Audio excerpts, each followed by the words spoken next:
गुरुदेव के आशीर्वाद से प्राचीन मंत्रों की इस श्रृंखला में एक बार फिर आप सभी का स्वागत है। आज निर्जला एकादशी के दिन दो शुभ संयोग बन रहे हैं और इन दोनों शुभ संयोगों में आपको केवल दो उपाय करने हैं और इन दोनों उपायों से आपके जीवन में सुख, समृद्धि और धन वैभव की आपको प्राप्ति होगी। मनुष्य अगर निर्जला एकादशी का व्रत करने में असमर्थ होता है तो शास्त्रों में, सनातन धर्म में निर्जला एकादशी के कुछ उपाय बताए गए हैं और इन उपायों से भी आप भगवान विष्णु और माता लक्ष्मी को प्रसन्न कर सकते हैं। बहुत ही चमत्कारिक और सरल उपाय होते हैं और इस बार तो दो योग बन रहे हैं, एक शिव योग और एक सिद्धि योग। इन दोनों योग में अगर आप ये उपाय करते हैं तो आपको निश्चित ही इसका परिणाम आपके जीवन में देखने को मिलेगा। प्रणाम धर्म प्रेमियों, आज के इस वीडियो में हम आपको निर्जला एकादशी की कथा सुनाएंगे, व्रत की विधि बताएंगे और दो ऐसे उत्कृष्ट उपाय बताएंगे जिन्हें आपको करना चाहिए। साल की जितनी भी एकादशी आती है उससे सबसे पुण्य रूपी एकादशी जो है वो है निर्जला एकादशी। सबसे पहले आज के दिन तो निर्जला एकादशी की व्रत की कथा सुननी चाहिए, तो आप पहले व्रत की कथा सुन लीजिए। एक बार भीमसेन व्यास जी से कहने लगे, हे पितामह, भ्राता युधिष्ठिर, माता कुंती, द्रौपदी, अर्जुन, नकुल और सहदेव आदि सभी एकादशी का व्रत करने को कहते हैं, लेकिन महाराज मैं भगवान की भक्ति, पूजा आदि तो कर सकता हूँ, कर सकूँगा, दान भी कर दूंगा, किंतु भोजन के बिना नहीं रह पाऊंगा। इस पर व्यास जी ने कहा, हे भीमसेन, यदि तुम नरक को बुरा और स्वर्ग को अच्छा समझते हो तो प्रत्येक माह की दोनों एकादशी को अन्न मत खाया करो।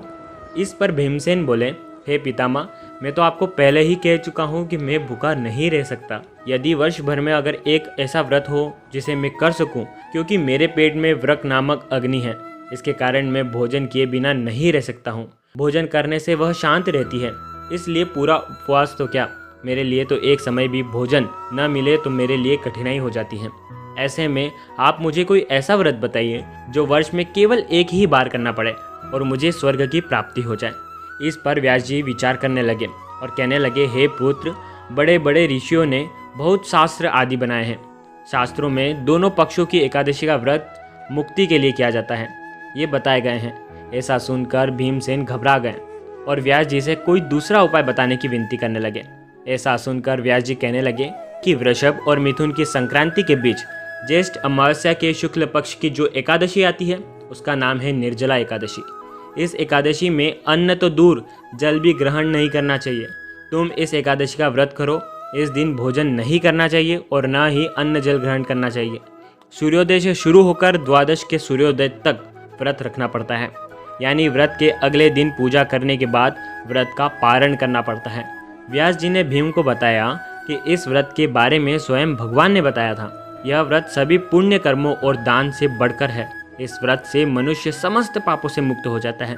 यदि आप साल की सारी एकादशी नहीं कर पाते तो कम से कम आप निर्जला एकादशी का व्रत रखें। 21 जून 2021 सोमवार यानी कि आज निर्जला एकादशी का व्रत है। निर्जला एकादशी को सभी एकादशी में अधिक श्रेष्ठ माना जाता है। इस दिन व्रत करने से 24 एकादशी व्रत करने के बराबर फल की प्राप्ति होती है। एकादशी तिथि भगवान विष्णु को समर्पित होती है। इस दिन विधि विधान से भगवान विष्णु की पूजा अर्चना की जाती है। आइए जानते हैं निर्जला एकादशी की पूजा विधि क्या है। स्नान आदि करने के बाद आपको आपके घर में मंदिर में एक चौकी बिछाना है और चौकी के ऊपर आपको पीला वस्त्र बिछाना है। उसके ऊपर भगवान विष्णु और माता लक्ष्मी की आपको फोटो या तस्वीर जो भी आपके पास है वो रखें। भगवान विष्णु को आपको इस दिन पीले पुष्प, तुलसी दल अर्पित करना है। अगर संभव हो तो इस दिन व्रत भी आपको करना चाहिए। भगवान विष्णु को आपको दीप जलाना चाहिए। घी का दीपक जलाएं और उसमें आपको थोड़ी सी हल्दी डाल दें। थोड़ी हल्दी में वो दीपक हो जाए ताकि आपके घर में इस दीप की रोशनी से घर की नकारात्मक ऊर्जा समाप्त हो जाए। अब आपको भगवान को पीले मिष्ठान का भोग लगाना चाहिए। इस बात का विशेष ध्यान रखें कि भगवान को सिर्फ सात्विक चीज़ों का भोग ही लगाया जाता है। भगवान विष्णु को जो भी भोग लगाएं आप तुलसी दल उसमें हमेशा रखें। ऐसा माना जाता है कि बिना तुलसी के भगवान विष्णु भोग ग्रहण नहीं करते हैं। इस पावन दिन पर भगवान विष्णु के साथ साथ माता लक्ष्मी की भी आपको पूजा करनी है।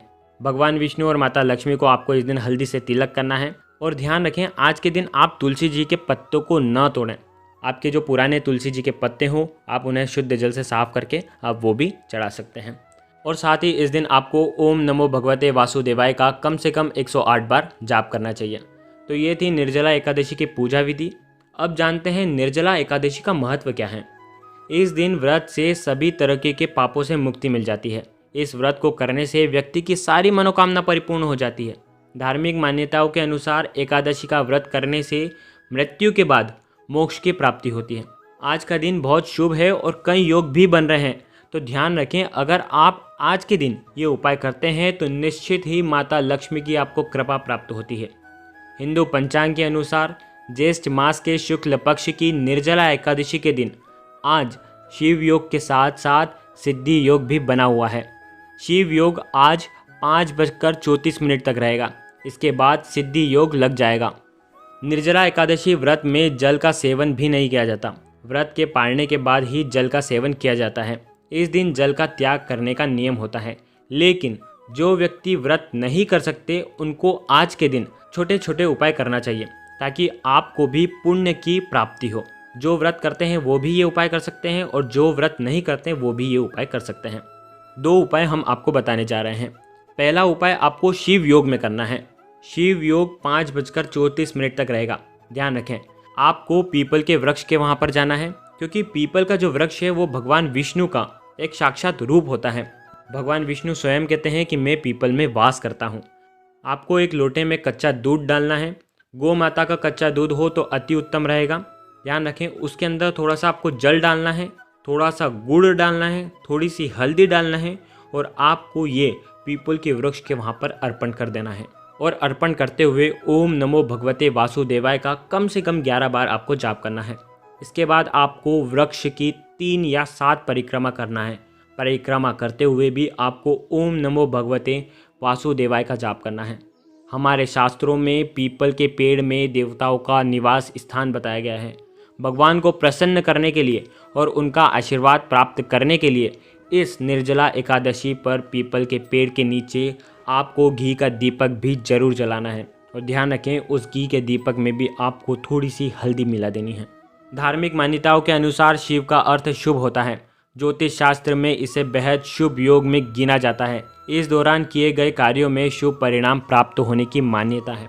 आज के दिन का दूसरा उपाय जो आपको सिद्धि योग में करना है। एकादशी तिथि भगवान विष्णु को समर्पित होती है। इस दिन तुलसी जी का पूजन करने से श्री हरि बेहद प्रसन्न होते हैं। शाम के वक्त सिद्धि योग बन रहा है तो आपको तुलसी जी के पेड़ के वहाँ पर आपको शुद्ध घी का एक दीपक प्रज्वलित करना है। हो सके तो भगवान विष्णु का ओम नमो भगवते वासुदेवाय का कम से कम 108 बार जाप करें या हो सके तो विष्णु सहस्त्र नाम का पाठ करें। ऐसा करने से आपके घर में कभी भी धन धान्य की कमी नहीं होगी और कर्ज से मुक्ति भी मिलेगी। व्यापार में वृद्धि, नौकरी में तरक्की मिलेगी।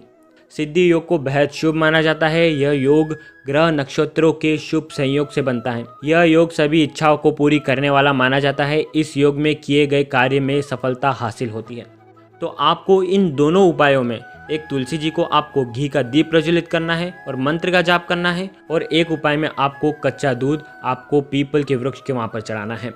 ये दोनों उपाय 2 योग में आपको करना है। ध्यान रखें, बहुत ही उत्तम और बहुत ही सरल उपाय हैं। निर्जला एकादशी के दिन ये जो उपाय करता है वो पुण्यशाली व्यक्ति ही कर पाता है। इसका अद्भुत चमत्कार आपको आपके जीवन में देखने को मिलेगा।